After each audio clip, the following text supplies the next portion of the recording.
18वीं लोकसभा का जनादेश कुछ ऐसा है कि संपूर्ण विपक्षी दल के 234 से ज़्यादा 240 सीटें लाकर भी भारतीय जनता पार्टी अपने आप को थोड़ा सहमा सहमा सा महसूस कर रही है और एनडीए के साथ पूर्ण बहुमत की सरकार बनाने के बावजूद कुछ संभ्रमित रह रही है।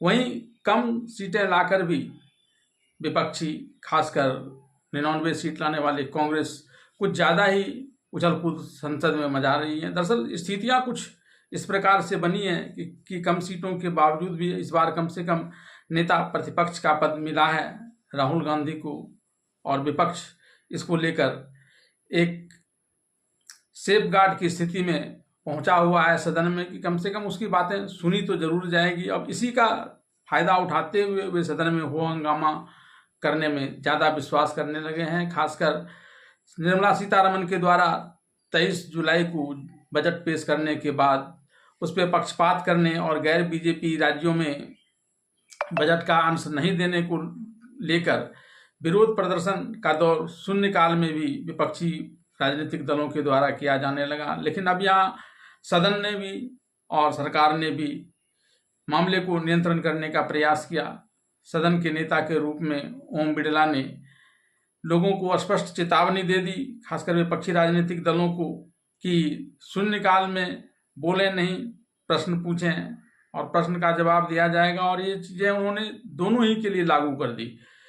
कहा कि इसके बिना ये सदन इस प्रकार से नहीं चल पाएगा और शून्यकाल में किसी को भी बोलने का कोई अधिकार नहीं है, और अगर आप ऐसा करते हैं तो फिर इसके विरुद्ध कार्रवाई करनी होगी। और इसके बाद तब जाकर शून्यकाल चला।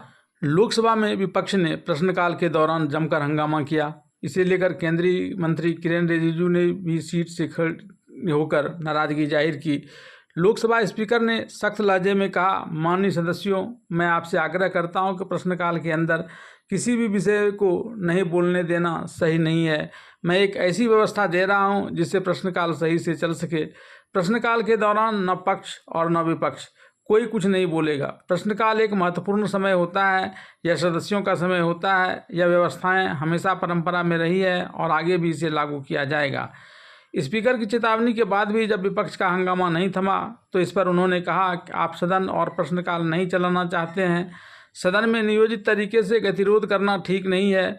माननीय सदस्यों, संसद में विरोध करने के समय इस बात का ध्यान रखना चाहिए कि किसी को भी गेट पर आने पर गतिरोध पैदा नहीं होना चाहिए।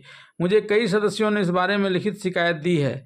इसके बाद केंद्रीय मंत्री किरेन रिजिजू खड़े हुए और उन्होंने कहा कि सदन को नियमों और अच्छे तरीके से चलाना चाहिए।